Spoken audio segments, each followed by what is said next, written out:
Je vais chaque année à Racine de Ciel. Bien sûr, à Racine de Ciel. Les plus grands auteurs. Écoutez, les histoires de... L'histoire... Cita Dayanch. Cita Dayanch. Racine de Ciel. Cita Dayanch. Édition de Racine de Ciel, proposition en tout cas. Alors nous recevons ce soir Pierre Assouline. Pierre Assouline, bonsoir. Bonsoir. Merci d'avoir accepté l'invitation de Racine de Ciel. Quelques mots de présentation, même si on ne vous présente plus.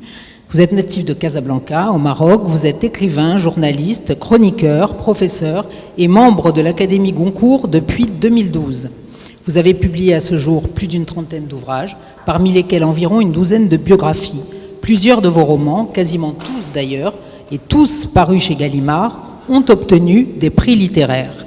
Depuis 2005, vous animez le blog La République des livres, que vous avez créé comme un espace d'expression à la fois critique, libre et interactif. Nous allons évoquer ce soir votre dernier livre, Le Nageur, qui vient tout juste de sortir chez Gallimard. Ce récit immersif dans les heures les plus sombres du XXe siècle revient sur la destinée exemplaire d'Alfred Nakache, champion de natation, déporté puis rescapé des camps d'Auschwitz et de Buchenwald, redevenu champion après-guerre. Leçon d'humanité et de dépassement de soi, l'histoire d'Alfred Nakache nous incite à une réflexion sur les ressorts intimes de l'engagement et du courage face à l'absurdité absolue de la barbarie. Alors Pierre Assouline, une première question. Pourquoi ce livre sur Alfred Nakache et pourquoi maintenant ? Eh bien, le pourquoi maintenant, on peut le poser à tout écrivain pour chacun de ses livres. Alors, je ne vais pas répondre à la place des autres, mais en ce qui me concerne, ce dont je suis convaincu, c'est que chaque livre vient à son moment. Ce livre-ci, je n'aurais pas pu l'écrire il y a, disons, 20 ans ou 30 ans. Je connaissais l'histoire, mais ça ne m'est pas venu. Si ça ne m'est pas venu, je ne l'ai pas écrit. J'ai le défaut ou la qualité, peu importe, d'obéir à mon instinct. Quand je me lance dans un livre, je ne me pose pas de questions pour savoir est-ce que c'est bien, c'est pas bien, est-ce que le public va être intéressé ou pas. Oui. Non. Non. La question, je ne me la pose que par rapport à moi-même. Est-ce que je dois l'écrire maintenant ou pas ? Et donc c'est l'inconscient qui dicte ça. Alors, pour répondre précisément à votre question, s'agissant de ce livre, de même que pour tous mes livres précédents, j'ai observé que c'est la rencontre entre deux phénomènes, quelque chose de très ancien, que j'ai en moi depuis très longtemps, et quelque chose de récent. Et la rencontre, le choc de l'ancien et du récent provoque une étincelle. Cette étincelle, c'est ce qui fait naître un désir d'écriture auquel je ne peux pas me dérober, et dès le lendemain, je me lance. Encore une fois, sans m'interroger sur la réception ou l'intérêt ou autre. Ce qui est très ancien en moi, alors je ne veux pas vous le cacher, c'est une identification à Alfred Nakache. Je nage beaucoup moins bien, je vous dis tout de suite, hélas, mais je nage tous les jours, ce qui est déjà, depuis plusieurs années, je nage tous les jours. Je nage depuis ma tendre enfance, puisque j'ai eu la chance de naître au bord de la mer, qui plus est au bord de l'Atlantique. Je précise, parce que apprendre à nager dans l'Atlantique, ce n'est pas la Méditerranée que vous connaissez, c'est pas la même chose du tout. Il faut nager dans des vagues, dans du courant, c'est pas pareil. Pour un petit garçon qui est pas très fort, qui est, je peux le dire, assez rachitique à l'époque, c'est pas la même chose. C'est un autre rapport à l'eau. Et donc voilà, j'ai toujours nagé, j'ai toujours aimé ça, mais ça c'est très courant. J'ai toujours entendu parler d'Alfred Nakache parce que mes parents, on vivait au Maroc, mais mes parents venaient d'Algérie, d'Oran et de Beaune.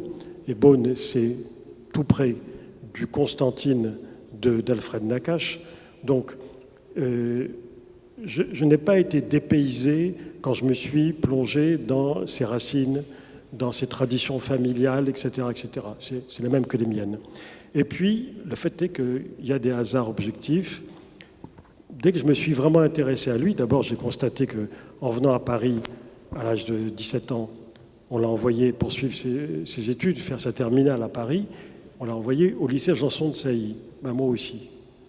Et puis il a été tout de suite happé par un club pour nager, c'est le Racing Club de France, et moi aussi. Donc tout ça fait que je me suis identifié, abusivement bien sûr, à lui. Et puis il y a le fait, très important, que, enfin pour moi, je dois davantage au sport qu'aux études, chose que je dirais jamais à mes étudiants à Sciences Po, parce que je me ferais virer de Sciences Po d'ailleurs si je disais ça. Mais il ne faut pas suivre mon exemple. Mais j'ai commencé le sport à 14 ans, je n'ai jamais cessé. Et je dois plus au sport qu'aux études. Pourquoi? Je dois évidemment physiquement, je dois sportivement, je dois, ça peut paraître bizarre, intellectuellement et moralement au sport davantage qu'aux études. J'ai toujours été dans le sport. Question sport, je suis croyant et pratiquant. Et donc, l'histoire du sport m'a toujours passionné. Or, dans l'histoire du sport français, Nakache, il existe. Hein. Évidemment, c'est un des héros du sport français si on s'intéresse à l'histoire du sport. Ce qui n'est pas aussi courant qu'on pourrait le croire. L'histoire du sport intéresse un peu les sportifs, et encore. Les autres, non. C'est un peu dommage. Bref, il y avait tout ça qui faisait que Nakache, je l'avais là depuis très longtemps.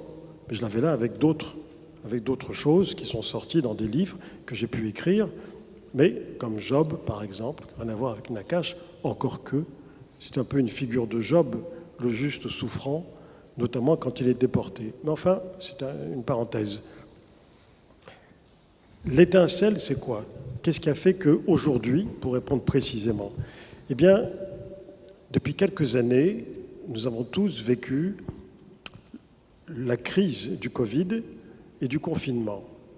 Et moi, je tiens que c'est très important, bien sûr, pour tout le monde, non seulement ce qu'on a vécu en étant confiné, notamment dans des villes comme Paris, par exemple, ou des grandes villes, dans toute la France, mais le confinement, je pense, a modifié notre rapport à la mort.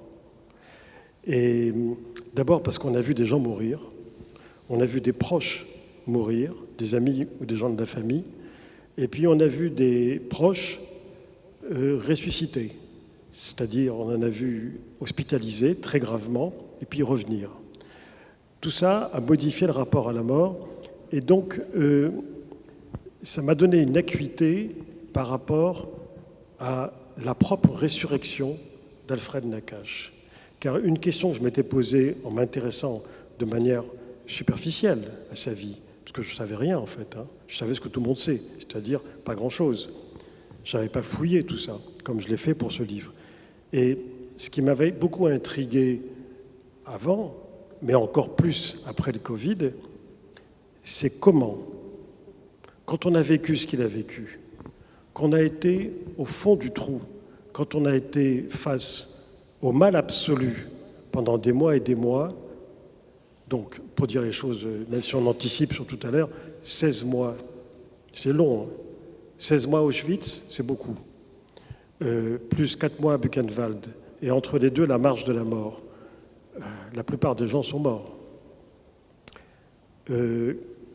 Quand on s'en sort de ça, qu'on rentre à Toulouse, d'où on était parti pesant 85 kilos de muscles, et on revient pesant 41 kilos. Et on est là, et tous les matins, on va pendant une semaine à la gare Matabio pour attendre sa femme et sa fille, leur fille. Et au bout d'une semaine, le frère avec qui il va tous les matins lui dit « ça ne sert à rien ». Puisqu'on est en septembre 1945, à l'hôtel Lutetia qui accueille les déportés, l'hôtel Lutetia a fermé. C'est fini. La Croix-Rouge a fermé son installation à l'hôtel Lutetia. Donc ce n'est pas la peine d'attendre. Et là, il va découvrir, parce que d'abord il va recevoir le télégramme fatal, mais il va découvrir ce que nous on sait aujourd'hui, grâce aux historiens. mais qu'on ignorait à l'époque, parce qu'on ne savait pas, c'est que l'immense majorité des gens qui ont été déportés à Auschwitz n'y ont passé que 2 heures. L'immense majorité a été gazée 2 heures après. Ça, il ne pouvait pas le savoir. Donc lui a espéré pendant 16 mois, et puis plus rien. Donc à ce moment-là, je me dis, cet homme qui est déjà exténué, qui a vu le pire qu'on puisse imaginer, qui a survécu à tout, qui a perdu ses amis là-bas, ses camarades de déportation, il rentre en espérant retrouver ce qu'il a de plus cher, on lui dit non, ça ne se passera pas.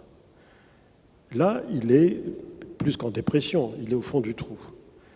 Et son entraîneur vient le chercher et lui dit, si demain tu ne replonges pas dans la piscine et tu ne reprends pas tes 8 heures d'entraînement par jour, tu es fini. Tu es fini pour la natation, mais tu es même fini pour la vie en société, pour beaucoup de choses. Tu t'en sortiras pas. Et là, je me demandais comment on fait pour se relever. Le fameux mot de résilience que je n'ai pas utilisé dans le livre, mais que les Américains appellent rebondir. Alors c'est un terme un peu trivial, s'agissant de quelqu'un qui est dans cet état-là, mais comment on trouve l'énergie pour revenir à la vie, replonger dans la piscine, nager à nouveau 8 heures par jour, s'entraîner, redevenir prof de gymnastique dans un lycée national à Toulouse, alors que le régime de Vichy l'avait interdit d'enseignement pendant 4 ans, et 6 mois après, redevenir champion de France, refaire les championnats d'Europe et être à nouveau sélectionné aux Jeux Olympiques à Londres. Comment on fait? C'est ça qui a provoqué, je pense, qui a été provoqué par la prise de conscience du Covid, qui n'a rien à voir en principe, et qui a fait que je me suis lancé. Et pour retracer ce parcours hors norme d'Alfred Nakache, vous choisissez une structure que vous avez déjà utilisée dans d'autres de vos romans, qui est une structure, on pourrait dire, topographique, géographique, articulée autour de lieux qui représentent des moments particuliers du parcours d'Alfred Nakache. Et ici, ça met bien en exergue finalement l'errance qui a été quasiment toute sa vie et qui fait écho un peu à la vieille image d'Épinal du juif errant, qui finalement n'a pas vraiment de lieu qui lui soit propre, auquel on puisse le reconnaître à sa juste valeur. Oui, moi je dirais que le juif errant a bon dos, hein, parce qu'il y a beaucoup de gens qui déménagent, qui ne sont pas juifs et qui ne sont pas errants, et puis il y a beaucoup d'expatriés qui n'ont rien de juif errant. Je plaisante à peine, mais c'est le destin. C'est le destin, parce que la famille Nakache, elle est enracinée à Constantine, je ne dis même pas en Algérie, à Constantine, depuis des siècles et des siècles. Les Juifs sont à Constantine depuis bien avant les Arabes, qui arrivent au 7e siècle. Ils sont là depuis l'époque romaine. Donc, ils ont été plus que sédentaires, hein, cette communauté, là-bas. Simplement, pourquoi il part? Il part parce que c'est une famille de 10 enfants qui ont des traditions, qui sont enracinés, mais qui appartiennent à la communauté juive, etc., qui sont pratiquants, qui sont croyants, mais qui sont fondamentalement républicains. Français grâce au décret Crémieux, en 1871, et fondamentalement républicains, et attachés à ses valeurs. Donc il est au lycée, comme ses frères et sœurs, et puis un jour, on croit qu'il a peur de l'eau, etc., et finalement il vainc sa peur, et on le voit nager. Il a 15 ans, 16 ans, on le voit nager. Il y a beaucoup de clubs sportifs à l'époque, hein, et là, on le prend dans le club sportif local et on est étonné par ses prouesses. Alors il gagne des petites compétitions, des petites choses, et puis un jour il gagne le championnat d'Algérie. Il a 16 ans.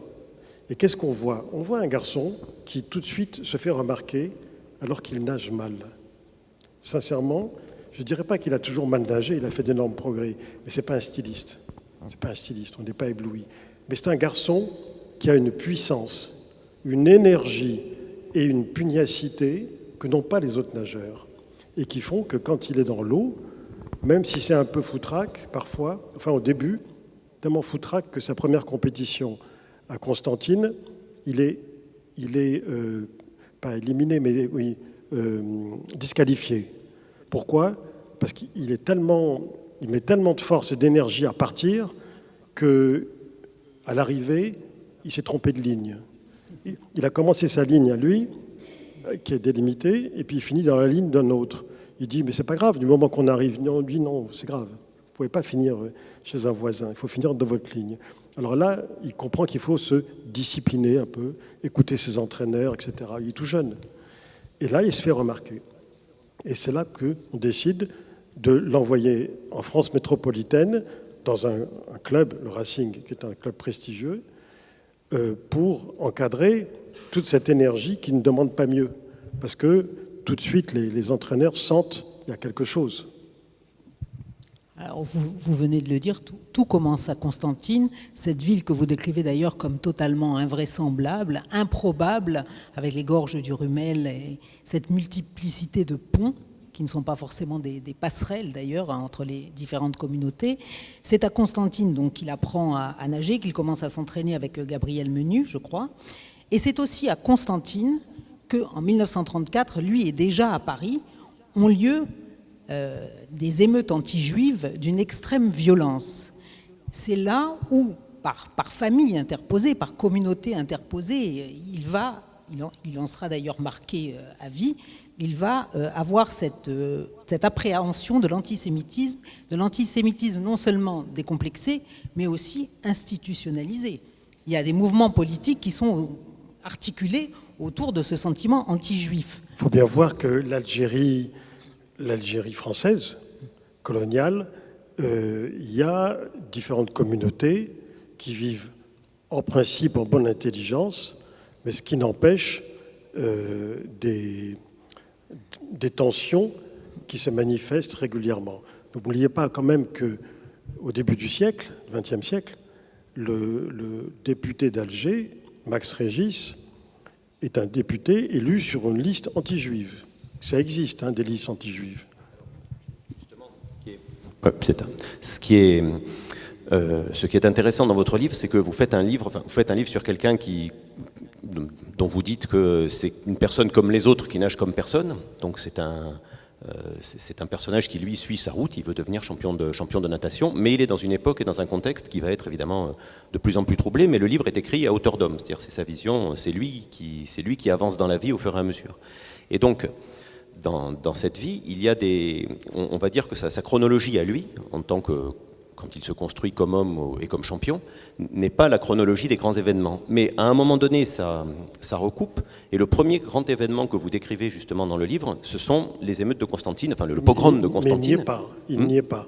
Enfin, à cette époque, il n'y est pas, justement. Lui, justement, c'est ça. Sa famille, oui. Mais vous vous attardez justement beaucoup sur quelque chose qui est à la fois une rupture, parce que jusqu'ici, le livre présente la jeunesse d'un jeune garçon de Constantine, de la communauté juive, mais il y a effectivement... le contexte colonial est très présent. Il y a le décret Crémieux qui a créé des dissociations très fortes. Et là, d'un coup, alors que jusqu'ici tout allait bien, on voyait ce jeune garçon qui commence à devenir champion, tout va bien, lui il part à Paris, et d'un coup éclate, alors que lui il est parti, ces émeutes qui sont d'une violence inouïe. Enfin, il y a 25 morts, l'armée n'intervient pas, et qui révèlent une espèce de double antisémitisme, qui est à la fois l'antisémitisme... Alors, j'ai tenu à ce que... Oui, alors pourquoi justement, quel était le... J'ai tenu à l'évoquer quand même. C'est ce qui se passait à Constantine en 1934, même si lui était à Paris, tout simplement parce que il est en liaison avec sa famille en permanence. Je veux dire que c'est quelqu'un qui téléphone, qui écrit. Il est très très proche, il est très famille, Alfred Nakache. Il est parti à Paris, il est monté à Paris pour des raisons concrètes, pour devenir champion. Il ne peut pas se contenter d'être champion d'Algérie. Et surtout étant un talent aussi prometteur. Mais c'est important de le garder, parce que c'est ce pogrom de 1934 qui est né d'une rumeur, comme d'habitude. La rumeur qui circule en ville, c'est qu'il y a un député algérien musulman, qui est un notable de la ville, le docteur, c'est un médecin, on dit il a disparu. Et puis très vite, le mot il a disparu devient il a été assassiné. Et puis très vite, les assassins sont des juifs. Donc, là, ça circule à la vitesse grand V, et en fin de journée, c'est l'émeute. Et l'émeute se traduit par des familles entières, avec les enfants, assassinés chez eux. Il y a eu 34 morts, ce qui est beaucoup. Ça, c'est quelque chose qui a marqué les deux événements qui ont marqué les plus les Juifs de Constantine, c'est en 1934, ce pogrom, et le deuxième, Nakache n'y était pas non plus, il était à Toulouse, c'était en 1960, 60-62, c'est 60, hein 61, l'assassinat. 61, c'est l'assassinat, c'est donc en pleine guerre d'Algérie, hein, c'est la fin de la guerre d'Algérie, c'est l'assassinat de Raymond Léris, d'une balle dans la tête. Raymond Léris n'était pas du tout un homme politique ni rien, était un juif de Constantine, mais qui était peut-être le plus célèbre de toute l'Algérie, parce que c'était à la fois un chanteur et un musicien de très grand talent. Entre parenthèses, c'était l'oncle et le maître d'Enrico Macias, et qui était connu dans toute l'Algérie. Et il a été assassiné probablement par des indépendantistes, parce qu'ils se disaient, si on touche à celui qui est leur idole absolue, eh bien ça va être un choc pour les Juifs. Et c'est ce qui s'est passé, ils sont tous partis. C'est-à-dire que ça sonnait le glas de la présence juive à Constantine. Quand je dis tous, c'est 80-90%. Alors évidemment, lui, Nakache, suit ça depuis la métropole. Il suit les événements, bien sûr, mais lui vit son destin ailleurs. Et justement, à Paris, il commence à rafler certains succès et apparaît son ennemi qui sera son ennemi pour la vie. Et on le sait dès la première phrase de votre récit, c'est Jacques Cartonnet qui est... Pardon, merci d'avoir dit récit, parce que j'ai voulu que ce soit ni une biographie, j'en ai fait beaucoup et c'est pas une biographie, et je ne voulais pas que ce soit non plus un roman, parce qu'écrire un roman sur un destin comme celui-ci, il y aurait eu quelque chose d'indécent. Vu ce qui se passe après, on ne peut pas romancer, rajouter, inventer. Donc tout ce qui est raconté dans ce récit est vrai, est authentique. Les faits, les dialogues, toutes les sources sont à la fin, et surtout, tous les noms sont authentiques.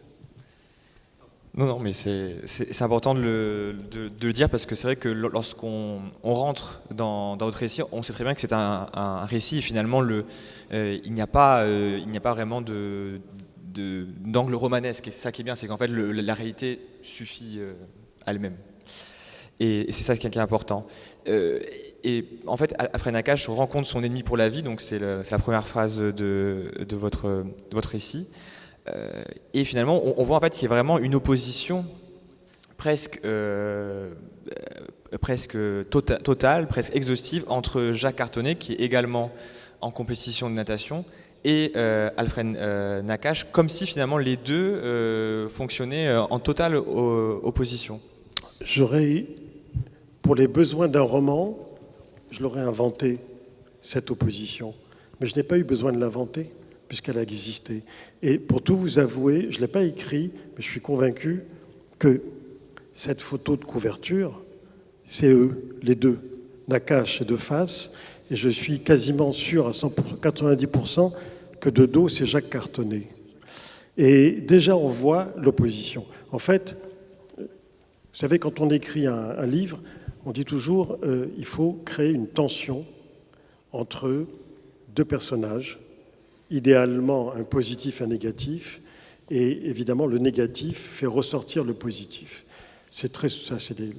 Beaucoup de romans américains sont construits comme ça, des grands romans de Steinbeck et d'autres, et donc souvent on invente ça. Je n'ai pas eu à l'inventer, c'était là.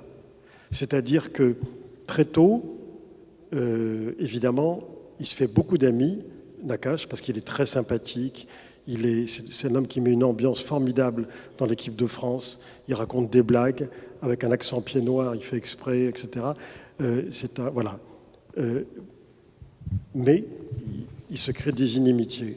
Parce que comme il devient champion très vite et très tôt, et qu'il accumule les titres et les palmarès, il se crée des inimitiés.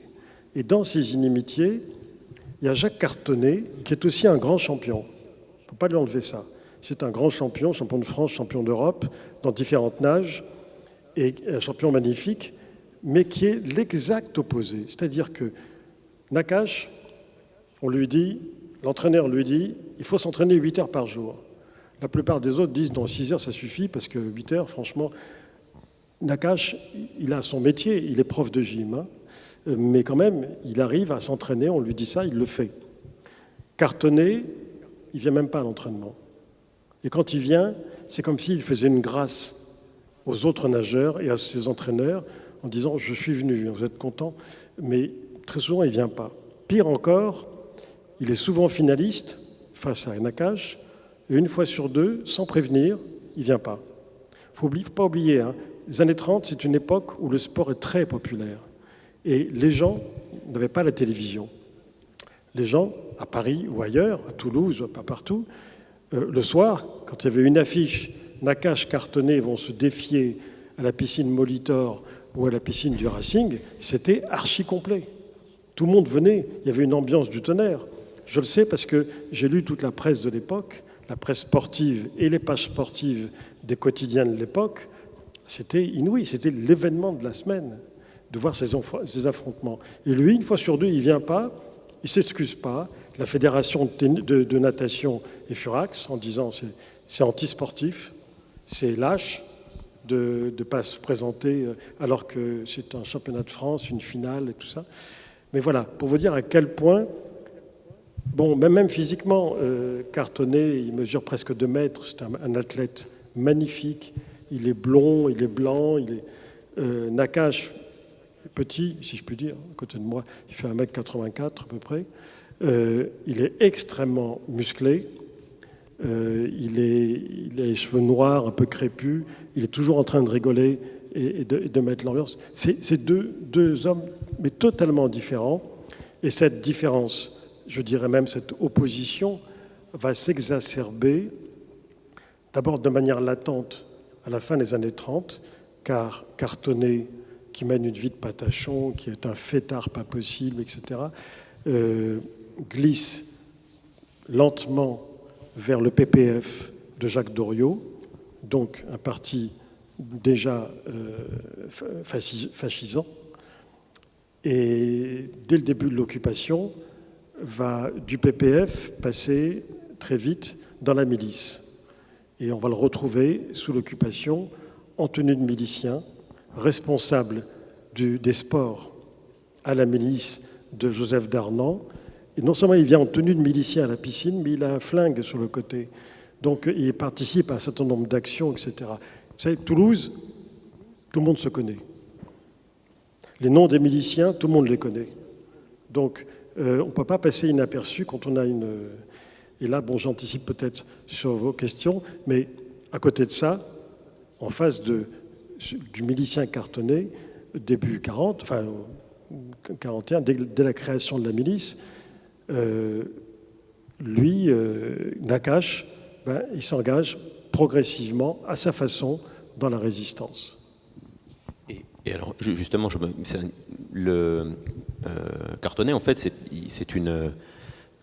alors non seulement il y a ce choix politique qui l'amène vers le PPF, enfin il va vers le fascisme, mais en plus c'est une crapule, quoi. C'est-à-dire qu'il y a une espèce d'opposition entre ces deux hommes, entre d'un côté Nakache qui lui est une bonne personne, quoi, oui, un honnête homme, on va dire, qui lui suit sa route, essaye d'être régulier, et on voit Cartonnet qui, en plus, il a presque la tête de l'emploi, une espèce de tête un peu terrible, Cartonnet, et il devient... affairiste, il fait des affaires. Il fait des affaires, enfin, il récupère de l'argent, C'est tout ça qu'il n'a pas le droit, en principe, oui, parce que c'est le sport amateur, hein, et la fédération est très stricte. Hein. On n'a pas le droit de gagner de l'argent par ailleurs, etc., de recevoir des sommes d'argent, de mécènes, de trucs, et lui... Il monte des tas de combines un peu partout, y compris en tant que milicien. Oui, en tant que milicien. Il y a des spoliations à Toulouse qui ont été faites de manière un peu... De gens qui sont... Il va spolier des magasins juifs, mais qui en fait ont été arianisés, pour utiliser le terme, ou dans lequel il n'y a déjà plus de juifs. Enfin, et puis il fait des galas pour les prisonniers dont il récupère la caisse. Enfin, c'est vraiment quelqu'un de pas recommandable. Et encore une fois, on retrouve ça parce que dans le contexte des années 30, on voit effectivement monter petit à petit le fascisme, l'antisémitisme dans la société française, qui d'un autre côté est une société qui essaye de maintenir ce qui peut l'être de démocratie dans une Europe qui avance vers les dictatures, enfin dans lesquelles les dictatures deviennent majoritaires. Et à la petite échelle, on va dire, de Nakache et Cartonnet, on le voit. C'est-à-dire que le récit, le livre, le laisse transparaître. C'est-à-dire qu'on a d'un côté Nakache qui est dans la normalité républicaine, on va dire, et petit à petit, enfin, il y a des espèces de coulées de lave qui ressortent avec et qui sont un peu incarnées par ce Cartonnet, qui à la base est un sportif comme les autres, et petit à petit, on voit monter le danger, en fait. Oui, mais moi, ce qui m'a intéressé, alors, il se trouve que, comme vous l'avez rappelé, j'ai écrit pas mal de livres qui se passent sous l'occupation. Pas principalement. Sigmaringen, Lutetia, oui, mais en m'intéressant à des destins d'hommes de Français du XXe siècle, des Belges, Simenon, Hergé, mais sinon Cartier-Bresson et Jean Jardin et quelques autres, c'est évident qu'au XXe siècle, en plein milieu, c'est l'occupation de la France. C'est fondamental. Mais pas seulement pour être collabo, comme certains, mais pour être résistant ou tout simplement pour être prisonnier de guerre, comme Cartier-Bresson, qui a passé 3 ans au Stalag. Donc ça, c'est le trou noir de chaque Français. Moi, ce qui m'a intéressé, c'est que avec Nakache, je ne pensais pas trouver ça, mais avec Nakache, je me suis dit, ça va me permettre de montrer, pour une fois, la complexité absolue des situations sous l'occupation. Pourquoi ? Parce que cet homme, en principe, à partir d'octobre 1940 et du premier statut des Juifs, son sort est réglé. Je ne dis pas son sort pour être exterminé, non, son sort pour être proscrit. Puisque dans le premier et dans le second statut des Juifs, donc dès l'automne 1940, entre autres choses, il est touché par 2 mesures. La première, il ne peut plus enseigner, et donc il est exclu de l'éducation nationale. Il était prof de gym au lycée Janson, ben il ne peut plus l'être. Sa femme, sa jeune femme Paul, qu'il a connue à Constantine, qui est avec lui, sa femme est également une athlète, championne de natation, et également prof de gymnastique, très brillante, exclue. Donc, étant exclu de l'éducation nationale, son sort est joué. Mais à part ça, en tant que juif, il n'a pas le droit d'aller dans une piscine. Les piscines sont interdites aux juifs dès 1940. Donc on se dit, c'est terminé. Je dirais même, quand j'ai vu ça, je me suis dit, mon livre est terminé. Qu'est-ce qui peut lui arriver ? Eh bien, c'est là qu'on rentre dans la complexité de l'occupation. Première chose, il a la bonne idée, la bonne initiative de quitter la zone occupée, de quitter Paris et d'aller en zone libre à Toulouse. Pourquoi Toulouse ? Parce qu'il a déjà un frère qui habite là-bas, mais surtout parce qu'à Toulouse, il y a le plus grand club de natation, le plus titré de l'époque, les Dauphins du TOEC, qui est un très grand club, avec, ce qui est indispensable, les grands entraîneurs, et notamment un entraîneur qui a commencé à s'occuper de Nakache, qui s'appelle Alban Mainville, et qui est un second père pour lui, et qui lui dit « Viens à Toulouse, c'est là que ça se passe. » Et en plus, Toulouse, c'est pas loin de la frontière espagnole, donc en cas de pépin, on ne sait jamais, on est en 1940, on n'imagine pas que ça va durer 4 ans, on ne sait rien pour l'instant, mais en cas de pépin. Et puis, lui dit-il, Toulouse est en train déjà de se manifester comme une future capitale de la résistance, si toutefois il y aura une résistance. Donc toutes ces raisons font que le couple Nakache traverse la ligne de démarcation et va à Toulouse. Et là, je me suis aperçu de la complexité des choses.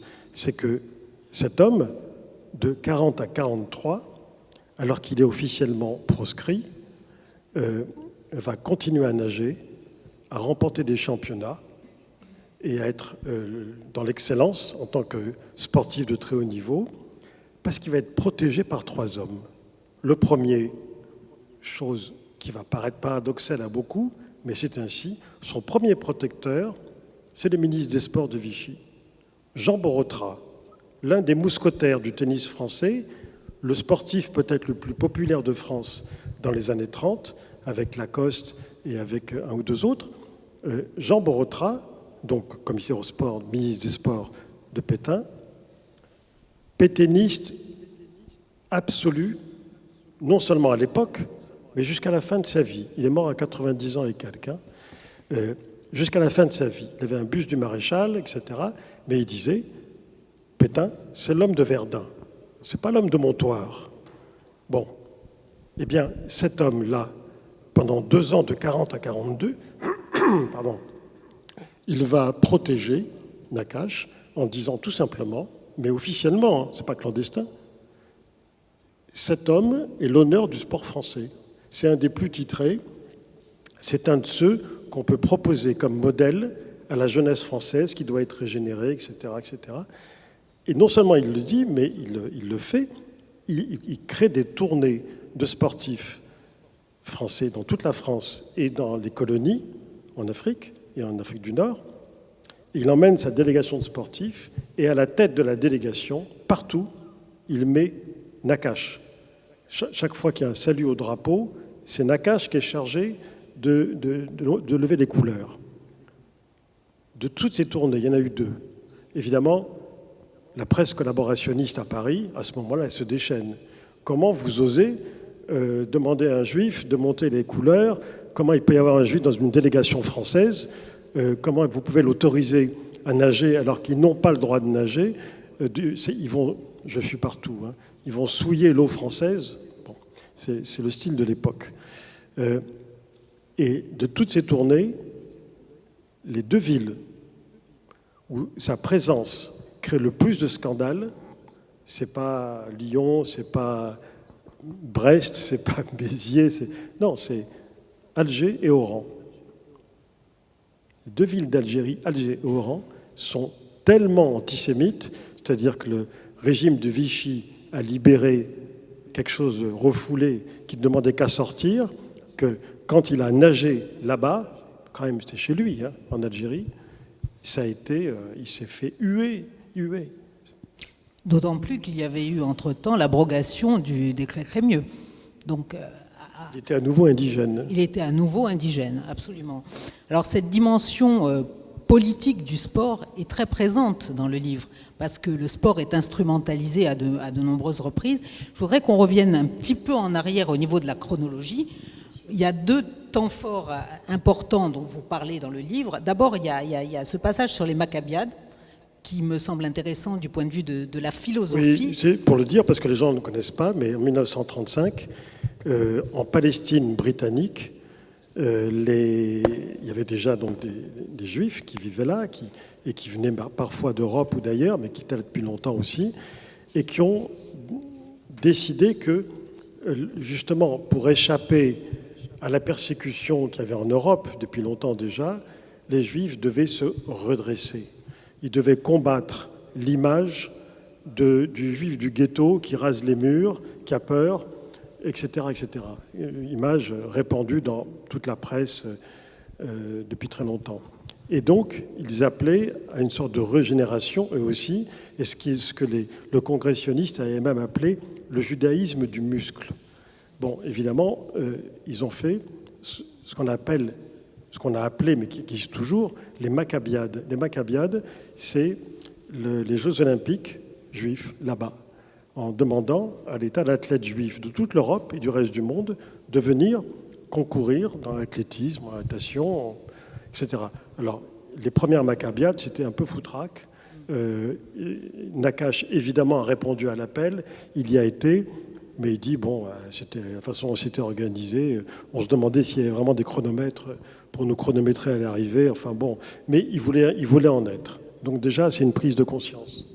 Puis il faut rappeler aussi qu'avant-guerre, les sportifs juifs raflaient un nombre énorme de médailles. On peut citer notamment le club mythique ACOA de Vienne, dont les nageuses étaient extrêmement reconnues au niveau international. Après, évidemment, pendant la guerre, les lois discriminatoires ont fait que ces fleurons du sport n'ont pas pu exercer leur art de façon tout à fait optimale. C'est un euphémisme. Il faut juste souligner que ce soit en Allemagne, en Autriche, en Algérie, dans beaucoup de pays où l'antisémitisme était fort, disons depuis le début du siècle jusqu'à 1940, l'antisémitisme a fait que les gens des communautés se sont organisés pour créer leur propre club. C'est-à-dire qu'il y avait un club à Vienne d'alpinistes juifs. Alors on se dit, mais c'est bizarre, quel intérêt de faire des alpinistes juifs? On est alpiniste ou on n'est pas alpiniste? Ils disent, ça a été créé parce que les juifs étaient exclus des clubs d'alpinisme autrichiens, avant même le nazisme. Donc en réaction, d'où ce club que vous citez.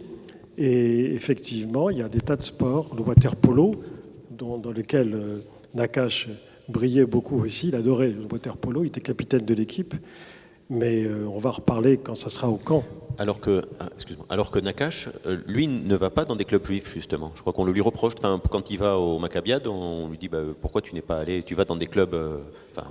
Il se retrouve un peu en porte-à-faux, parce que quand il va là-bas, il y va parce qu'on l'a appelé, et tout ça normal, mais on lui dit, mais tu viens de quel club? Il dit, un club normal.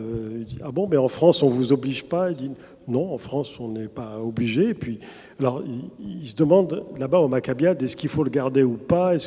Enfin bref, il en a marre, il dit, bon, écoutez, je suis venu par principe, mais laissez-moi tranquille. Je suis venu pour nager et pour gagner, mais si c'est trop compliqué, c'est pas grave.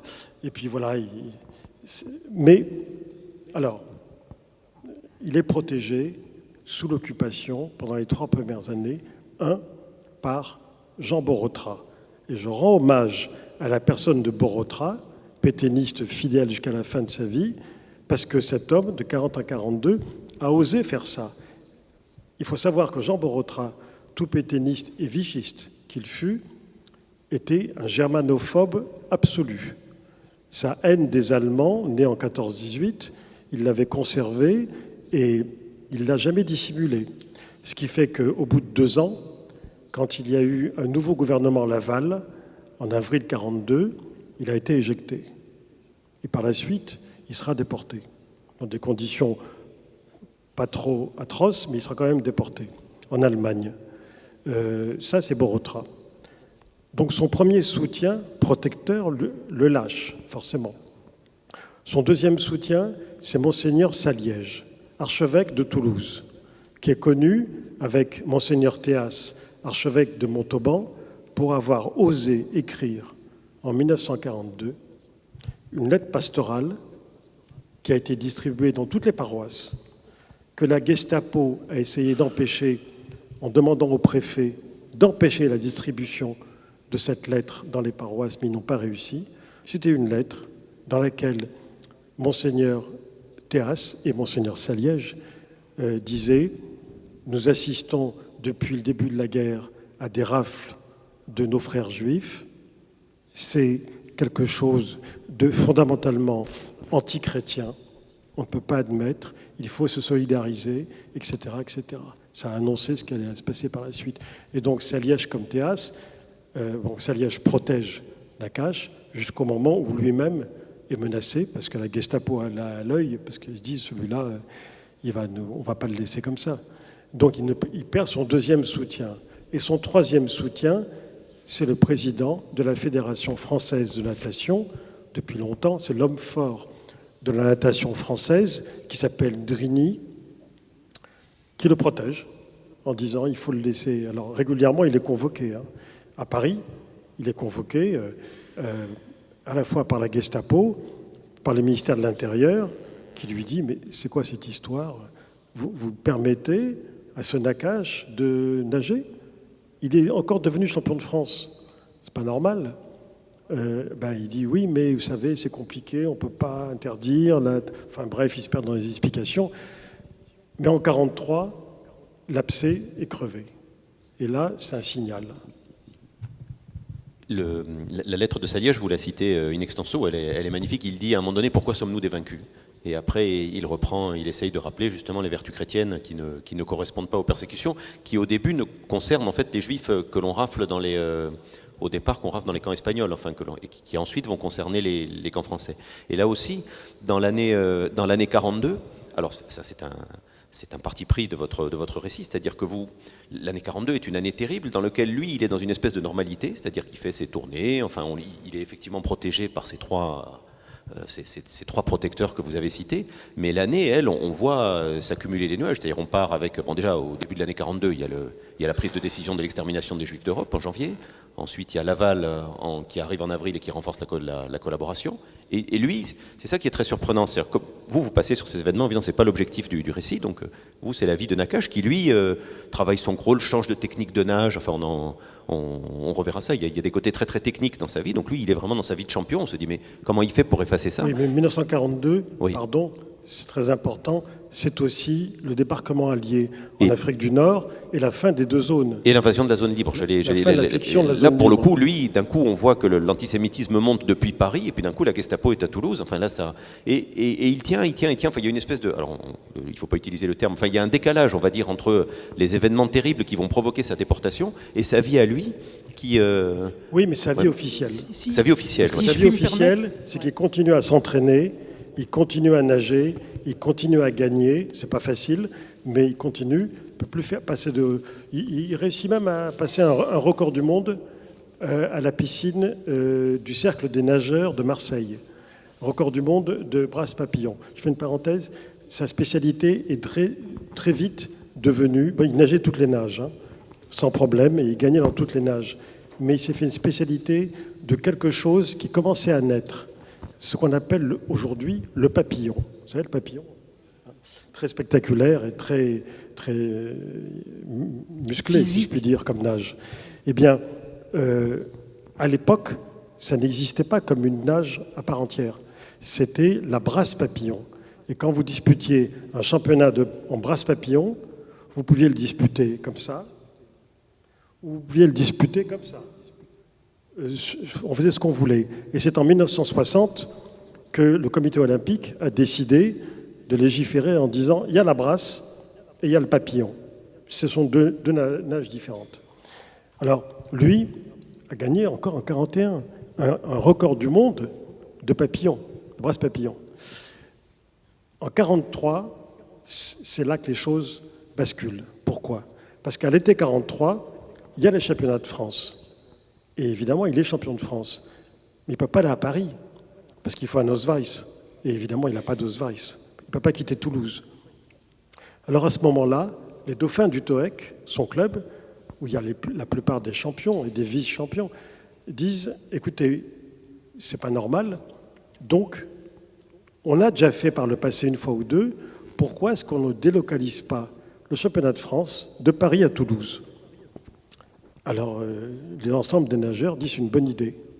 Mais à ce moment-là, c'est la Gestapo qui s'y oppose et c'est la presse collabo à Paris qui ne lâche pas Nakache en permanence, qui dit que ce serait un scandale de faire ça pour ce type, etc., etc.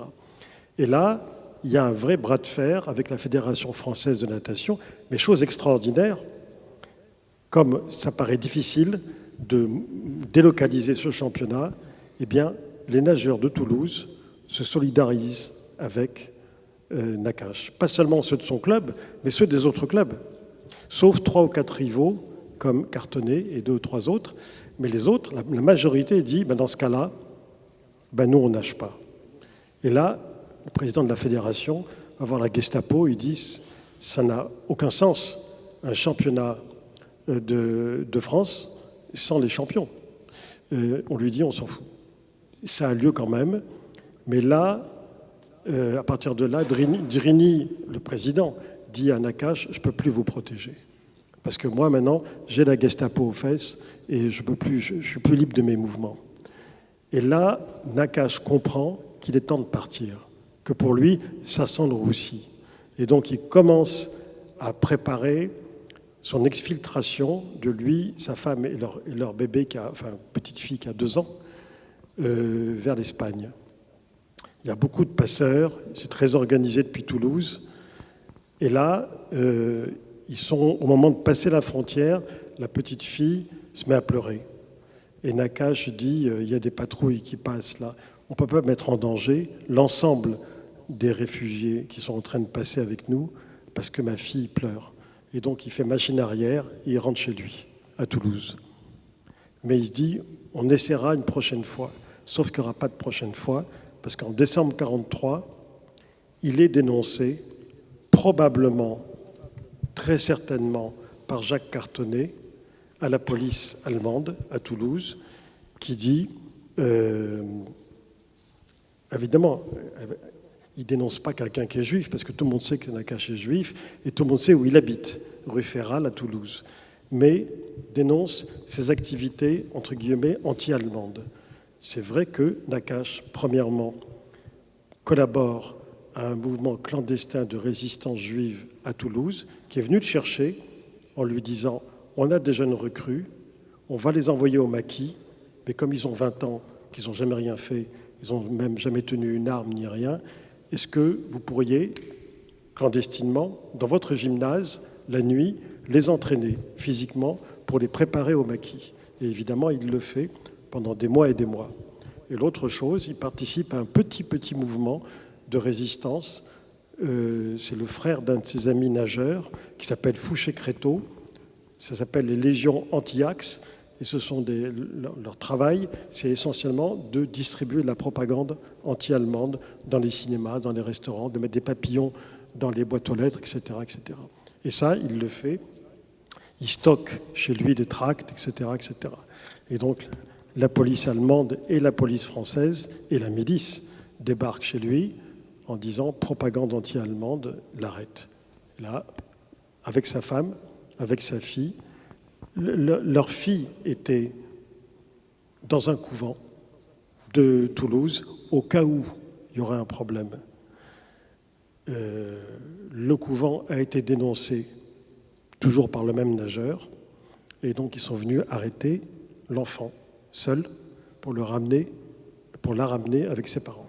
Prison Saint-Michel à Toulouse, de la prison Saint-Michel à Drancy, de Drancy à Auschwitz. Oui, Les par le convoi numéro 66. Convoi numéro 66, dont j'ai pu reconstituer exactement l'itinéraire grâce à la thèse d'une jeune historienne de Bordeaux qui s'appelle Nina Vinograd. Elle a consacré toute sa thèse au convoi numéro 66 parce que sa grand-mère était dans ce convoi. Et grâce à ce travail énorme, j'ai pu reconstituer exactement ce qui s'est passé. Et tous les noms que je cite volontairement sont des vrais noms. Évidemment, si vous le lisez, vous verrez qu'à un moment, je cite des familles entières qui sont déportées, parfois 8 personnes d'une même famille. Ce convoi, c'est 1150 personnes en provenance de France. Le plus jeune s'appelle Alain Gross, il a 3 mois. La plus âgée s'appelle Fanny Wiedmann, je crois, elle a 88 ans. Ça fait 1200 personnes, et parmi les noms, il y a le nom des 2 frères Born. L'un des 2 frères est le père d'Elisabeth Born. D'ailleurs, vous décrivez le moment où on leur retire leur nom pour lui substituer un matricule. C'est un moment très fort. Vous savez, j'ai beaucoup écrit sur l'occupation et la déportation, notamment pour l'UTESIA. Et pour ça, j'ai rencontré pendant 2 ans beaucoup d'anciens déportés de toutes origines, déportés résistants, déportés raciaux, etc. J'en ai vraiment interviewé beaucoup, filmé, enregistré, discuté. Je suis devenu ami aussi. C'était vraiment quelque chose qui m'a beaucoup marqué. Eh bien, malgré ça, je n'avais jamais suivi l'itinéraire de Drancy à Auschwitz, c'est-à-dire ce train dans lequel vous avez des centaines de gens par wagon. Ils sont 1200 sur l'ensemble du train, du convoi, mais ils sont une centaine dans chaque wagon. Ils sont debout. Il faut imaginer, côte à côte. Parfois, il y en a un qui tombe d'inanition, mais ils ne tombent pas, parce qu'ils sont si proches qu'ils se tiennent involontairement. Il n'y a pas d'eau, il n'y a pas à manger, il y a un bac au milieu qui sert de latrine à tout le monde, sans la moindre pudeur. Ça dure 3 jours et 2 nuits. Donc déjà ça, c'est l'horreur. Vous imaginez 3 jours et 2 nuits. Il y a une image à la fin de M. Klein où on voit Alain Delon debout dans le wagon. Ben, imaginez ça, pendant 3 jours et 2 nuits. Donc déjà, dans des conditions atroces. Déjà ça. Ce qui fait que ce convoi, qui est comme tous les autres convois, quand il arrive à Auschwitz, il ne sait pas où il est, du tout. Mais comme il sent qu'on arrive quelque part et que enfin les portes vont s'ouvrir, ils vont respirer, enfin, parce qu'on respire mal. Et ils vont pouvoir s'asseoir ou être, bouger. Et donc ils vivent comme une libération d'arriver là où ils arrivent en pleine nuit. Cette libération dure exactement quelques minutes. Oui, et vous racontez d'ailleurs le moment, alors justement, un des apports de la thèse sur le convoi, c'est qu'on suit de façon très méticuleuse comme ça l'élimination, l'assassinat de ces gens, quoi, et vous racontez cette scène justement sidérante dans laquelle eux ils sortent sur la rampe d'Auschwitz, et vous avez il y a un détenu qui leur dit ce qu'il faut faire. Il dit ne restez pas, parce que lui il sait ce qui va arriver, alors qu'eux par définition ne peuvent absolument pas le concevoir, et il leur dit quelque chose qui est inhumain, puisqu'il dit lâchez la fille. Et il dit ça à la mère. Il dit ça à la mère en disant laissez votre fille, parce qu'il sait que les femmes et les Paul enfants. Nakache. Ouais. Il dit à Paul Nakache, donc qui est la femme d'Alfred, elle sort du wagon avec sa petite fille de 2 ans. Et dès qu'ils sont sur la rampe, il y a la sélection qui commence. Nakache, est-ce que le capitaine SS le reconnaît tout de suite? En tout cas, il va être reconnu très très vite. Parce que quand après on demande son métier, on lui a dit que tu es maçon ou électricien. C'est les métiers dont on a besoin. Et bon, lui, son physique l'impose déjà comme quelqu'un de solide qui peut faire tous les travaux. Il dit prof de gym. Mais à ce moment-là, sa femme, des déportés qui sont préposés à ce qu'on appelait le Canada. On ne sait pas pourquoi. Le Canada, c'est l'entrepôt pour tous les vêtements. Et donc, qui était là pour prendre les valises et les mettre dans l'entrepôt. Quand il voit Paul avec sa fille, il y en a un qui lui dit, à ses risques et périls, lâchez la main de la petite. Évidemment, elle ne le fait pas. Il recommence, il lui dit, lâchez. Elle ne le fait pas. Et à ce moment-là, il y a le tri qui se fait, et tout de suite, on la met dans la file de gauche. Et Nakache dit, c'est quand même incroyable, c'est une athlète de haut niveau, elle est résistante, elle est forte, elle n'a que 28 ans. Elle peut servir, elle peut travailler, elle peut... Non, à gauche. Ceux-là iront directement à la chambre à gaz 1 ou 2 heures après. Et c'est la majorité du convoi. Je précise que ce convoi, qui faisait 1200 personnes, n'en est revenu vivant que 5%. Et dans ce passage très, très poignant sur... la survie de Nakache à Auschwitz, il y a une référence à Kafka, mais qui n'est pas la première que vous introduisez dans ce récit, parce que la première, c'est la nouvelle du grand nageur, et celle à laquelle vous faites référence, c'est la nouvelle de la colonie pénitentiaire, où il est question finalement d'une punition absurde, sans motif. Donc c'est intéressant de voir que il y a quand même une double incursion de Kafka dans le destin de Nakache. Mais parce que Kafka, le procès, c'est quoi? Si on doit résumer le procès en 3 mots, un châtiment à la recherche de sa faute. Les gens qui sont déportés ne comprennent pas ce qu'ils font là. Parce que, à la limite, quand on les fait travailler dans un but bien précis, on se dit, ils sont esclavagisés, ils sont asservis, mais ils travaillent et ça rapporte quelque chose aux Allemands. Mais les gens qui sont avilis, qui sont en permanence niés dans leur être humain jusqu'à être massacrés sur place, ils se demandent ce qu'ils font là. Ils ne comprennent pas. Ils savent qu'il y a de l'antisémitisme, bien sûr, mais l'antisémitisme n'a pas jusqu'alors conduit à Auschwitz. L'antisémitisme a conduit à des persécutions, à des spoliations, à beaucoup de choses, mais pas à un système de destruction méthodique et industrielle. Il faut imaginer, Auschwitz, ce n'est pas un camp, c'est un complexe industriel et concentrationnaire, avec 3 camps, Auschwitz I, Birkenau et Monowitz. Monowitz, c'est une usine de fabrication de caoutchouc. C'est très important pour la guerre, mais même pour le reste. Ça s'appelle Buna. Et au bout de quelques mois à souffrir, à transporter des tas de choses, etc., comme les autres, Nakache, qui est reconnu, évidemment, va être muté. Ce n'est pas lui qui demande. Il est muté à Monowitz. Et à Monowitz, il fait connaissance du chef de l'hôpital, enfin l'hôpital, appelons ça l'hôpital.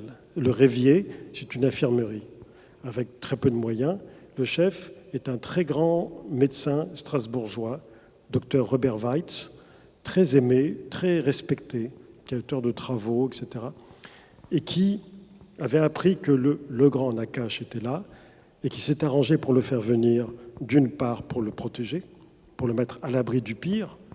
On souffre aussi quand on est infirmier, mais on souffre moins que quand on porte des rails toute la journée par moins 20 degrés. Et il le fait nommer là en lui disant vous êtes prof de gym, vous êtes, d'après ce qu'on me dit aussi, très doué pour le massage et la kinésie. Eh bien, j'ai beaucoup de malades, si on peut appeler ça des malades, c'est des zombies très souvent, mais j'ai beaucoup de malades à qui on ne peut pas administrer grand-chose une fois qu'on les a plus ou moins opérés. Un massage, pour eux, ça soulagera la douleur, puisqu'on n'a pas de morphine, on n'a pas tout ça. Et donc, il va devenir masseur kiné dans ce révier d'Auschwitz pendant 16 mois. Et là, c'est la soupe une fois par jour et c'est un morceau de pain. Il ne faut pas non plus s'imaginer grand-chose. Mais là, j'ai découvert quelque chose que moi, je ne connaissais pas, bien qu'ayant travaillé là-dessus. C'est le sport à Auschwitz. Par exemple, la musique, je savais qu'il y avait des concerts de musique, etc. Un certain nombre de choses qui paraissent bizarres dans cette espèce d'enfer sur Terre, je savais. Le sport, ça ne m'était jamais venu à l'esprit. Et là, j'ai découvert que les commandants successifs des différents camps d'Auschwitz étaient des fans de sport, et notamment la boxe. Or, il y avait des grands boxeurs juifs avant-guerre qui ont gagné des championnats du monde. Certains étaient déportés, des boxeurs juifs polonais étaient déportés à Auschwitz. Et donc, régulièrement, il y avait des combats. Mais surtout, il y avait une salle de sport. Il y avait une vraie salle de sport à Auschwitz avec tous les instruments qu'il faut pour s'entraîner. Et les combats qui étaient organisés, évidemment, c'est entre des déportés sous-alimentés et des gardes SS en pleine forme, avec des différences de poids considérables. Parce que des déportés de plus de 50 kilos, il n'y en avait pas beaucoup. Donc, alors que les SS étaient en pleine forme. Eh bien, notamment le boxeur Young Pérez, un juif tunisien qui était champion du monde poids coq, était là-bas, déporté, et a fait tellement de combats qu'il a gagné.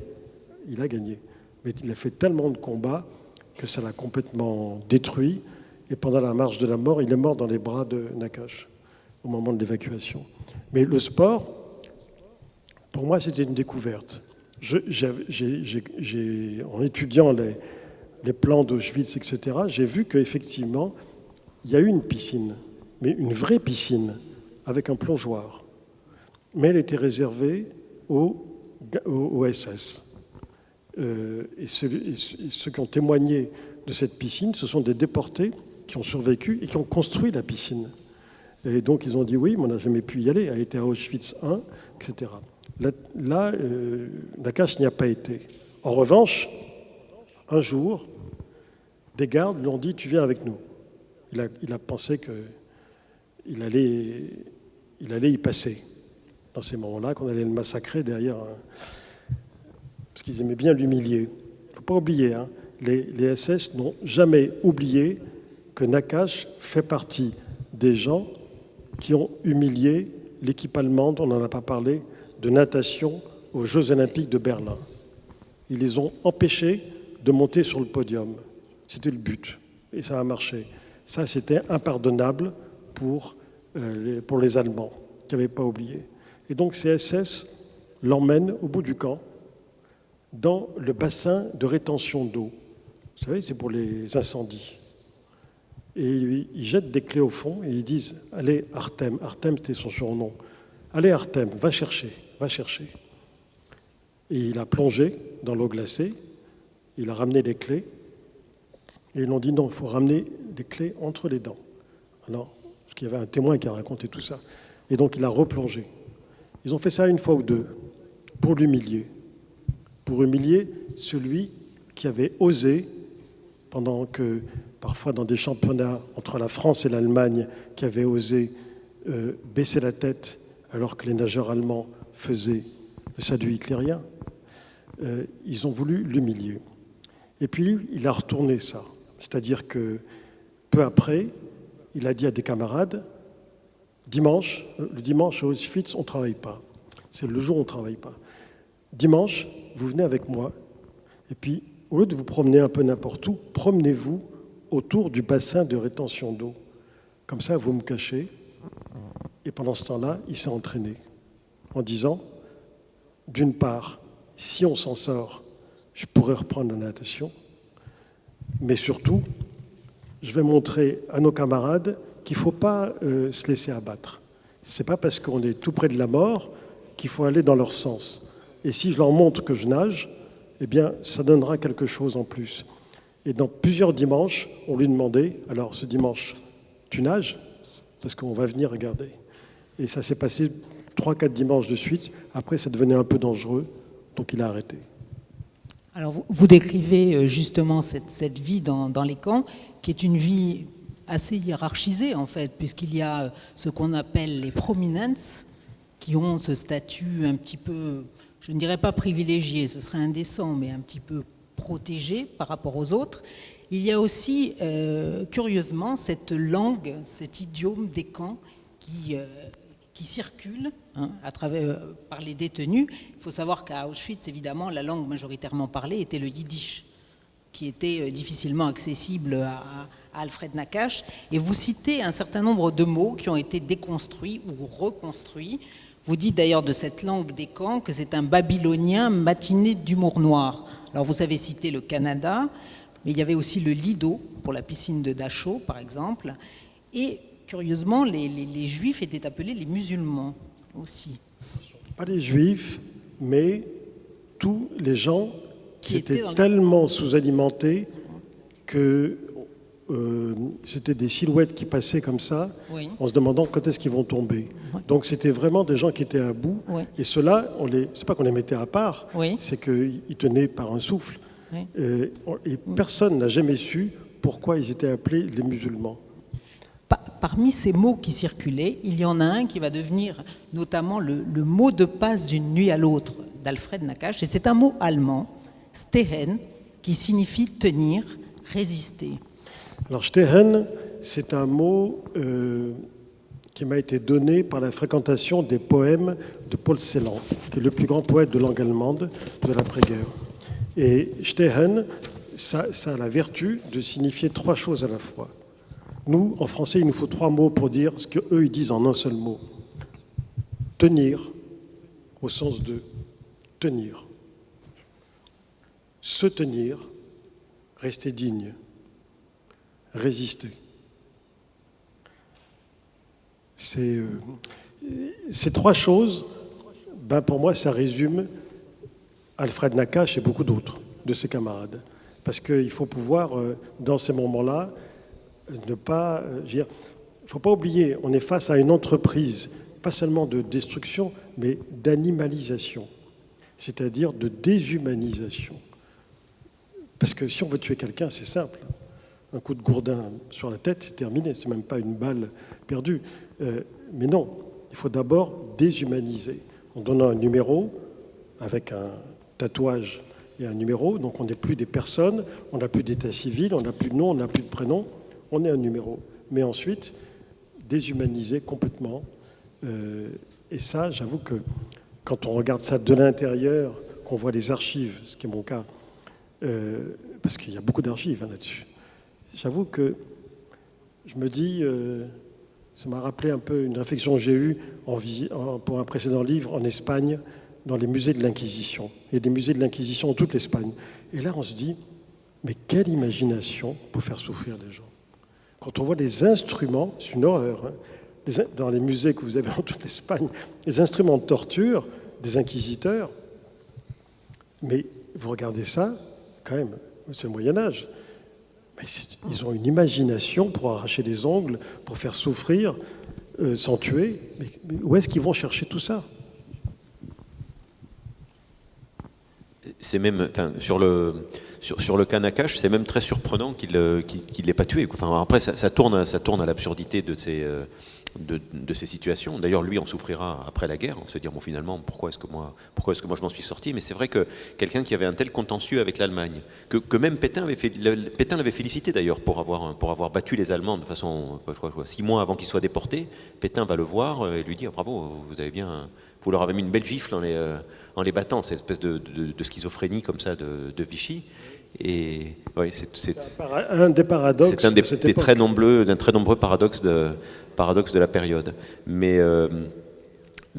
c'est vrai que il y a cette espèce de, Sandra parlait tout à l'heure du culte du corps, enfin il y a une espèce comme ça de préoccupation du corps, alors à la fois d'un corps glorieux, d'un corps inversé, mais il y a une compétition, on va dire, autour du corps que l'on va soit valoriser, soit humilier, et les combats par exemple de boxeurs, enfin c'est atroce, en plus ils éliminent, enfin il tue d'une balle dans la tête, enfin où il termine le déporté quand il est trop affaibli, quand il a été battu. Et des matchs ouais. de football aussi. Des matchs de foot aussi, oui.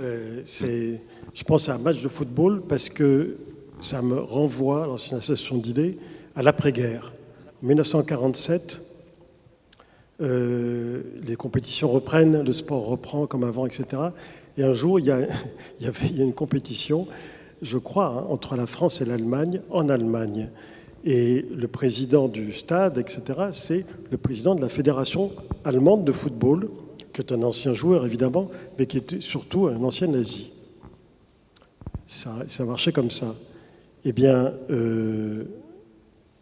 l'un des joueurs français s'est présenté en tenue de déporté. Une piqûre de rappel. Et Nakache lui-même ne pardonnera pas. Enfin, Nakache, c'est le pardon, mais pas l'oubli. Voilà, le pardon, mais pas l'oubli. Oui. Et il le montrera dans une scène finale qui se passera à Cerbère. Enfin, bon.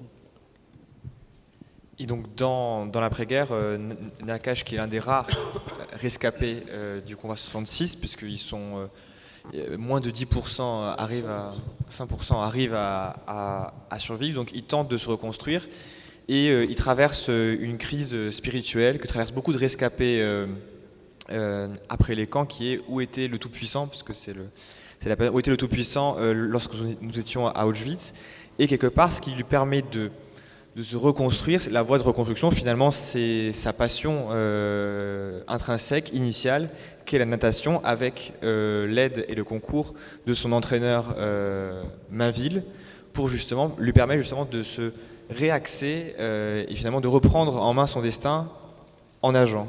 Oui, mais ce qui demeure pour moi un mystère, c'est le moment précis où il bascule de la dépression la plus profonde, parce qu'il y avait de quoi, quand même, doublement endeuillé, à ce moment où il dit « je vais me replonger dans le bassin, je vais recommencer ».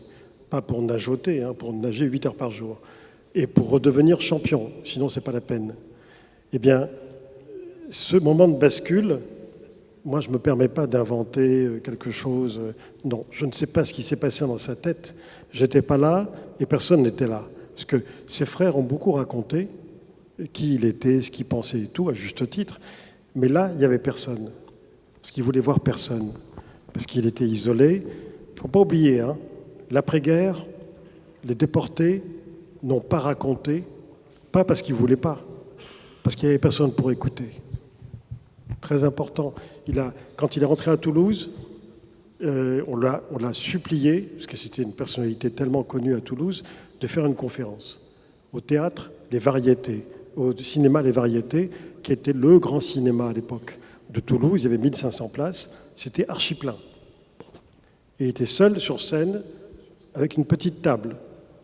Il a parlé pendant 1h30. Et il a dit, je ne parle pas en mon nom, je parle au nom de mes camarades, des résistants, des juifs, de tous ceux que j'ai connus là-bas et qui y sont restés.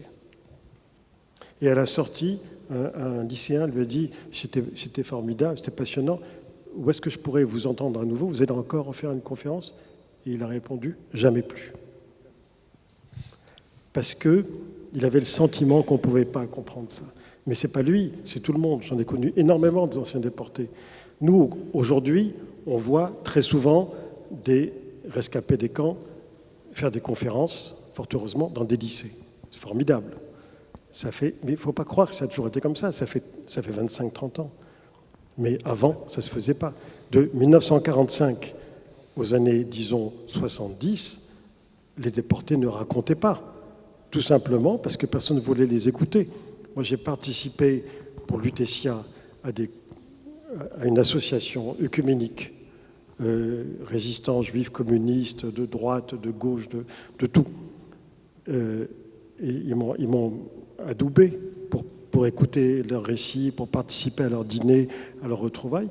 Un jour, dans leur congrès national, je me rappelle, il y a une femme très digne, très bien. Chacun prenait la parole pour des histoires de retraite, etc. Et il y a une femme qui s'est levée, qui a dit, vous savez, n'oubliez pas une chose. Aujourd'hui, quand il y a un attentat en France, même s'il n'y a pas de mort, il y a une cellule psychologique qui se met en place et on aide les uns et les autres. Nous, il n'y a jamais eu de cellule psychologique. En fait, on n'a même pas parlé des psys. Il n'y avait pas de psy, ça n'existait pas. Ni psychanalyste, ni psychologue, ni rien. On s'est reconstruit tout seul. Mais surtout, quand on a commencé à raconter à nos familles, au début, ils disaient « Vraiment, ça s'est passé comme ça ?» Et puis après, ils disaient « Bon, t'as rien de moins triste à nous raconter ?» Parce que nous aussi, on a souffert. On a eu du rationnement. Il a fait froid à Paris. Oui, d'accord. Mais alors qu'elle parlait d'autre chose. Elle parlait de chambre à gaz. Et elle et tous les autres ont dit « On a arrêté de parler. On s'est tu. » Il a fallu 30 ans, à peu près, environ 30 ans, pour reprendre la parole. Oui, Nakache, là-dessus, est très représentatif, justement, de ce comportement paradoxal des anciens déportés, qui, à la fois, ne veulent pas raconter, n'ont personne à raconter, souvent, parce que souvent, c'est les seuls à être revenus. Enfin, il y a peu de gens avec qui ils peuvent discuter, et une société qui n'a pas envie de les entendre, ou en tout cas, qui soit les plaint, mais en disant, bon, finalement, vous, qu'est-ce que vous avez de plus? Parce qu'on n'a pas encore pris conscience, enfin, les historiens le feront effectivement beaucoup plus tard, enfin, le travail mémoriel, historique de ce qu'avait été la Shoah, de l'énormité de ce qu'avait été l'extermination. Et lui, en souffre, il en parle très peu, dans une espèce de mutisme qui ne doit pas faciliter d'ailleurs sa reconstruction. Lui, il est assez exemplaire dans sa reconstruction. Et le pire, c'est qu'il y a aussi il y a certaines fois où les déportés juifs vont être renvoyés au rang de victimes. C'est-à-dire, de toute façon, c'est-à-dire que d'un autre côté, on va valoriser les déportés résistants, alors que lui, paradoxalement, il a été. C'est De Gaulle. C'est De Gaulle qui va. Enfin, il y a une mémoire résistentialiste qui va mettre en avant et qui va délaisser les juifs. Dès l'accueil au Lutetia, ça m'a beaucoup frappé pour mon précédent livre. À l'accueil au Lutetia, on accueillait tous ceux qui étaient partis de France. Ils devaient revenir par le Lutetia. Peu importe quelles leurs origines, même leur nationalité, dès lors qu'ils avaient été raflés ou piqués ou volés en France, il fallait qu'ils reviennent en France et qu'ils passent par le Lutetia. Eh bien, un jour, un envoyé je crois que c'était en mai 1945, mai-juin, un envoyé du général de Gaulle arrive au Lutetia, c'était un lieutenant, je crois, et il dit... Le général de Gaulle voudrait voir plusieurs déportés pour qu'on lui raconte ce qu'ils ont vu, ce qu'ils ont vécu. Et il y avait notamment Christian Pineau, qui est devenu ministre par la suite. Christian Pineau qui a été déporté avec son beau-père. Alors on lui a dit, Monsieur Pineau, vous allez venir, parce qu'il a demandé après vous, mais il en faudrait 4 ou 5 autres. Alors plusieurs se présentent en disant, écoutez, moi je veux bien, etc. Et le lieutenant dit non, le général veut uniquement des déportés résistants. On lui dit mais au Lutetia, il y a aussi des déportés raciaux. Non, c'est des déportés résistants. Eh bien, moi, ça me surprenait et en même temps, si on a lu les mémoires de guerre du général de Gaulle, on ne peut pas être étonné. Il n'y a pas de déportation dans les mémoires de guerre. Il n'y a pas de déportés. Ça n'existe pas. C'est quand même... voilà, ça fait réfléchir. Et de cette distinction particulièrement choquante entre les déportés dits raciaux et les déportés dits résistants, émane une énième situation kafkaïenne pour Nakache, puisqu'il obtient la médaille de la résistance, mais n'arrive pas à obtenir le statut de déporté résistant. D'ailleurs, il n'arrivera, même au terme de sa vie, il n'y arrivera pas, du fait d'une situation qui est finalement ambiguë. On le reconnaît par ailleurs comme résistant, et parallèlement, on le reconnaît exclusivement comme déporté racial. Lui, il ne demandait rien. C'est après la guerre, ses copains lui disaient « mais demande, c'est pour la retraite ». Enfin, c'est la moindre des choses, quoi. Tout le monde l'a. Il suffit de remplir le dossier. Lui dit, mais c'est pas la peine, j'ai pas fait ça pour ça. D'abord, en tant que juif, j'ai rien demandé, on m'a déporté parce que j'étais juif. Et en tant que résistant, je l'ai fait pour obéir à ma conscience, pas pour avoir une retraite. Il dit, oui, d'accord, mais on est tous pareils, mais quand même, ça peut servir. Quand tu seras vieux, tu verras. Donc, il est rentré dans ce dédale administratif kafkaïen jusqu'au moment où il en a eu marre.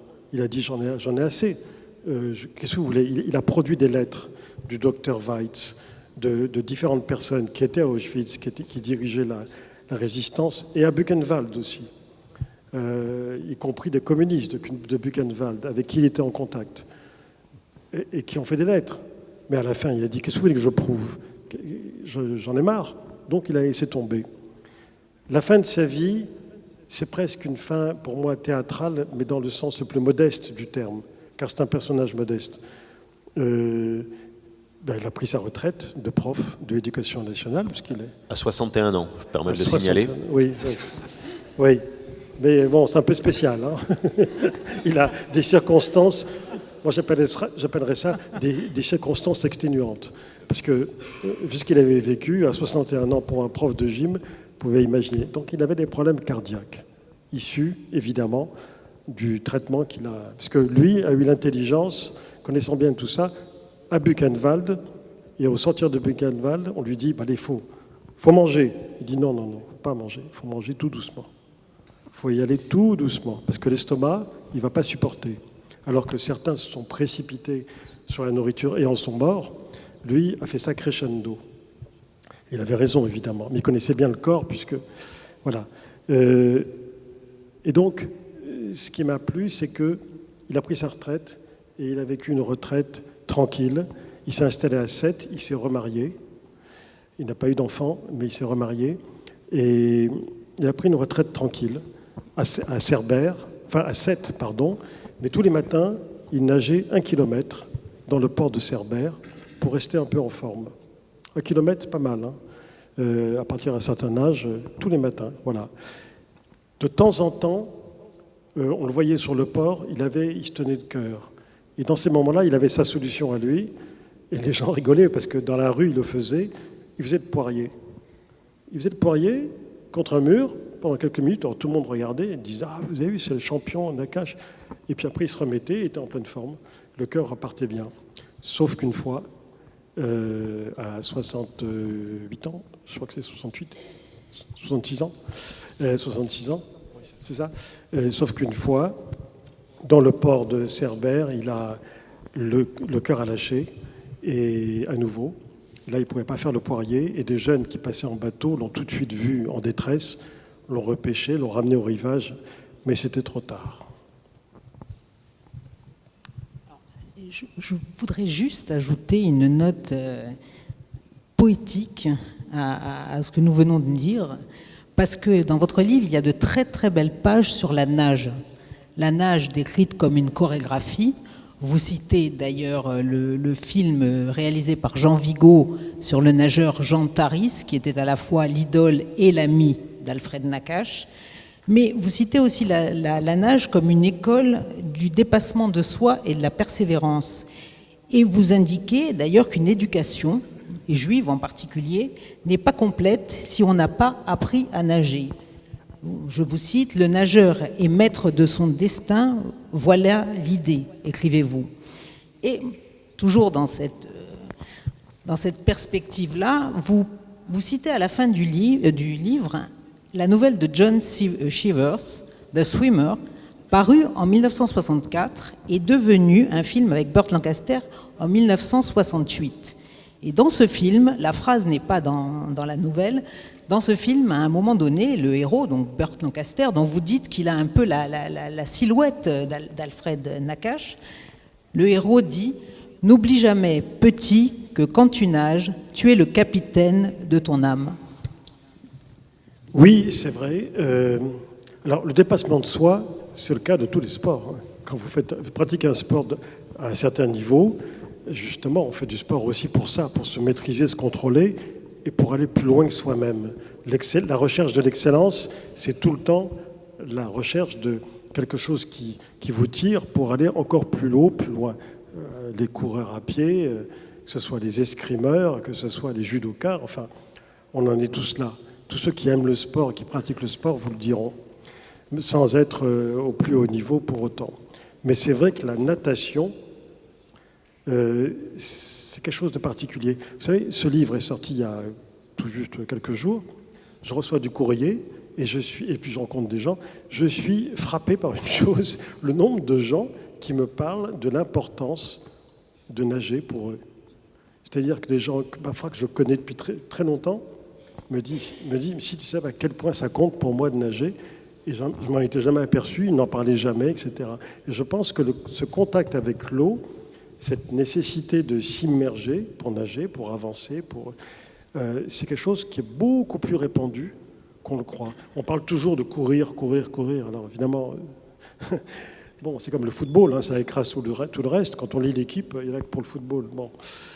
Mais nager, voilà, il y a un contact, il y a quelque chose, bon, évidemment, qui ramène au liquide amniotique et à beaucoup de choses. Hein.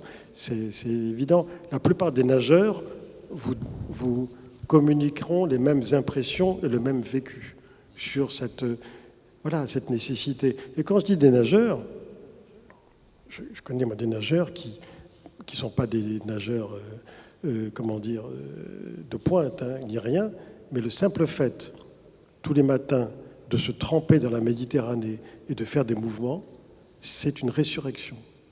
C'est-à-dire que moi, quand je viens à Ajaccio et que ça nous est arrivé, grâce à Racines du Ciel, de venir ici et de commencer la journée en ville, en nageant en ville. Déjà, nager en ville, pour moi, c'est exceptionnel, parce que beaucoup de plages sont loin d'une ville, mais là, c'est à l'intérieur. Même je me dis, mais moi, si j'habitais ici, je travaillais ici, tous les matins, je me lève aux aurores et je vais nager. Comme on a pu le faire, nous, à Nice. Quand j'écrivais ce livre, je l'ai écrit en grande partie à Nice. Avant d'écrire, j'allais nager, mais tranquillement, hein, sans faire de compétition, sans rien. Mais ça change tout, ça change la vie. Ça change la vie. Et nous terminons cette belle nage justement par l'une des rares traces écrites d'Alfred Nakache, un mot qu'il a inscrit dans un recueil à Buchenwald, dont on vous propose la lecture.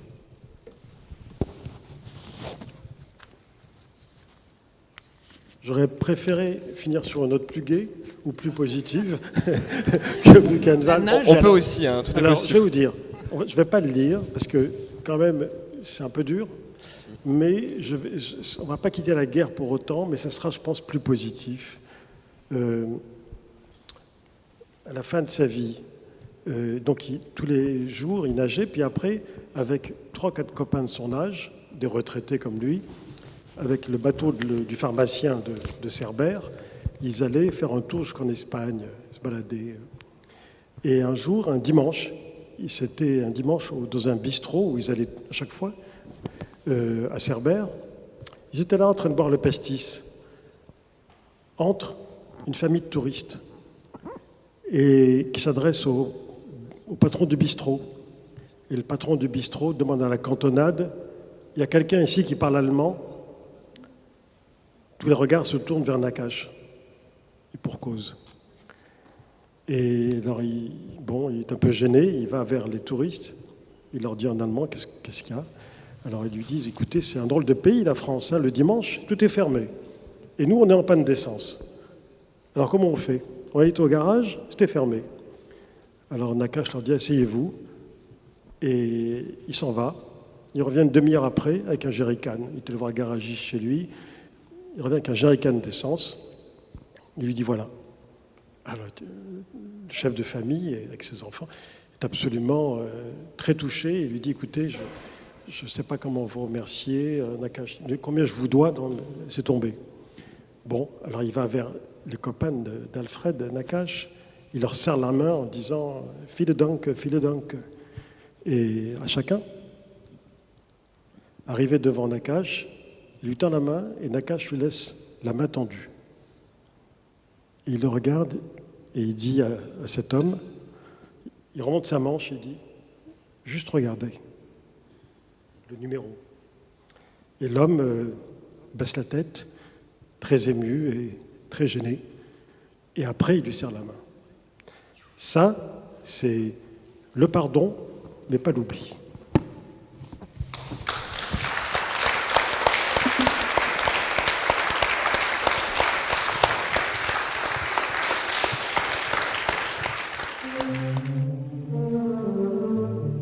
Bien sûr. Écoutez les histoires de...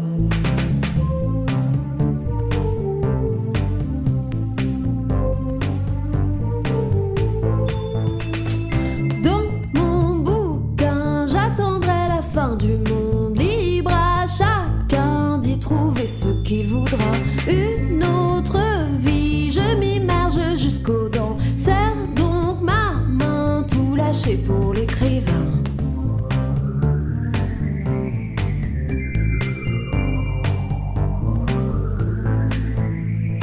Les pages se tournent, j'arrive au bout du chemin, mais j'y suis trop bien.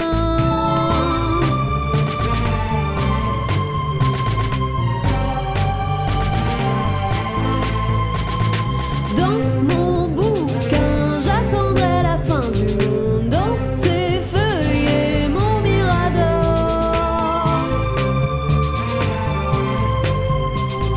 Dans ces feuillets, mon mirador. Oui, Racine de ciel, j'ai lu évidemment chaque année. Les plus grands auteurs sont invités là-bas. Lire au goulot la vodka des doux sommeils. Le monde réel ne sied guère au plus grand rêve. J'oublie le reste, abandonne-moi sur la route. Que l'écrivain me rattrape sur le chemin.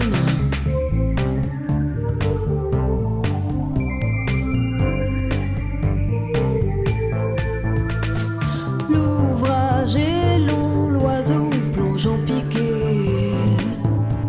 Moi sur ses ailes.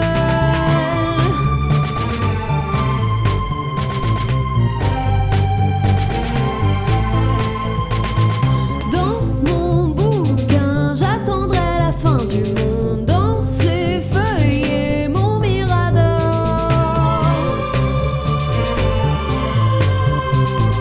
Dans ces feuillets, mon mirador. Lire au goulot la vodka des doux sommeils. Le monde réel ne sied guère au plus grand rêve. J'oublie le reste, abandonne-moi sur la route. Que l'écrivain me rattrape sur le chemin.